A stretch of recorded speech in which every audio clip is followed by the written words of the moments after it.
General retired Pariyar साहब मेरे साथ मौजूद है। परियार साहब, चीन ने हिमालय के आसपास भारत की सीमा पर करीब करीब छोटे बड़े 500 टैंक तैनात कर रखे हैं और यही कारण था कि जोरावर जैसे टैंकों की जरूरत आन पड़ी।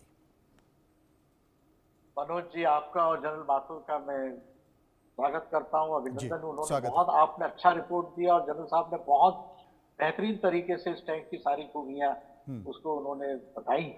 अब ये जो लाइट वेट टैंक्स होते हैं, एक्चुअली ये 30 टन से कम के होना चाहिए।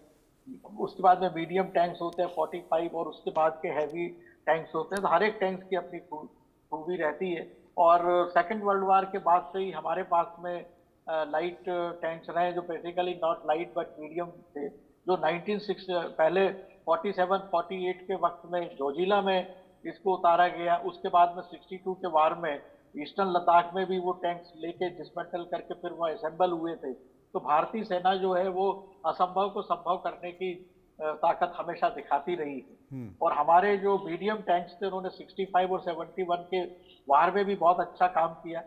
आप जैसा आपने बताया कि चाइना ने तमाम तरह के हैवी टैंक्स, मीडियम टैंक्स और लाइट टैंक्स, उनके टाइप 15 वेराइट कैटेगरी के जो टैंक्स हैं वो उन्होंने लद्दाख में के आसपास LAC अक्साई चीन उधर उन्होंने डिप्लॉय किए थे। तो इन हालात में हमारे जो टैंक्स थे वो पुराने हो रहे, ग्रेजुअली फेज आउट हो गए।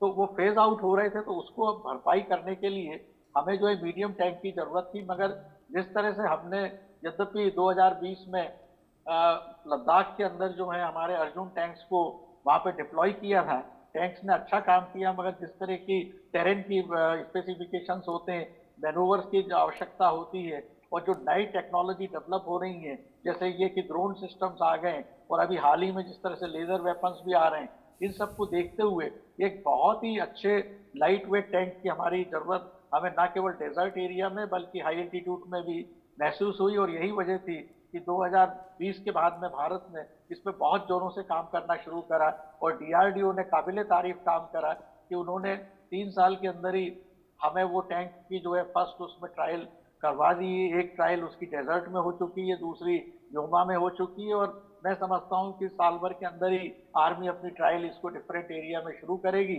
और 2027 तक ये टैंक्स जो है उसमें इंडक्ट हो जाएंगे। जैसा माथुर साहब ने बताया, उनकी बात में एक बहुत ही गंभीर छोटी सी बात थी कि ये स्मोक स्क्रीन बना सकता है प्रोटेक्शन के लिए। तो ये स्मोक स्क्रीन का प्रोटेक्शन जो है न केवल ड्रोन के बल्कि जो ये नए जो लेजर वेपन्स डेवलप हो रहे हैं, लेजर वेपन्स जो है वो स्मोक स्क्रीन में काम नहीं कर पाते हैं। तो ये इसकी बहुत बड़ी खासियत रहेगी कि ये जो लेजर डायरेक्ट एनर्जी वेपन्स हैं उनके खिलाफ भी ये एक्टिव रह सकता है।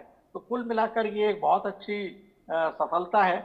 इसमें हमारे पास जो इंजन यूज हुए हैं, इसके अंदर हाल फिलहाल इसमें अमेरिकन कंपनीज का इंजन और रॉयल्स रॉयस जर्मन, उनके दोनों के में से किसके हैं ये अभी एग्जैक्टली पता नहीं है। पहले रॉयल्स रॉयस को देना था, फिर आया कि अमेरिकन कंपनी इसमें देगी। बेल्जियम की बेहतरीन इसमें गन असेंबल की गई है, बाकी सारे हैं। तो कुल मिलाकर ये एक बहुत अच्छा प्रयास है और DRDO के जितने भी प्रोजेक्ट इसमें वेपन्स चल रहे हैं, चाहे वो टैंक्स के रहे हैं, मिसाइल्स के रहे हैं और लेजर गाइडेड वेपन्स के हैं, डायरेक्ट एनर्जी वेपन, सब में वो बहुत अच्छा कर रहे हैं। भारत की वर्तमान सरकार ने जो सत्ता संभालने के बाद में पॉलिसी में एक चेंज किया, जिसमें कि पहले जो थे हम DRDO इनको डेवलप करता था और खुद ही उस अपने रिसोर्सेज से उसको मैन्युफैक्चरिंग होती थी।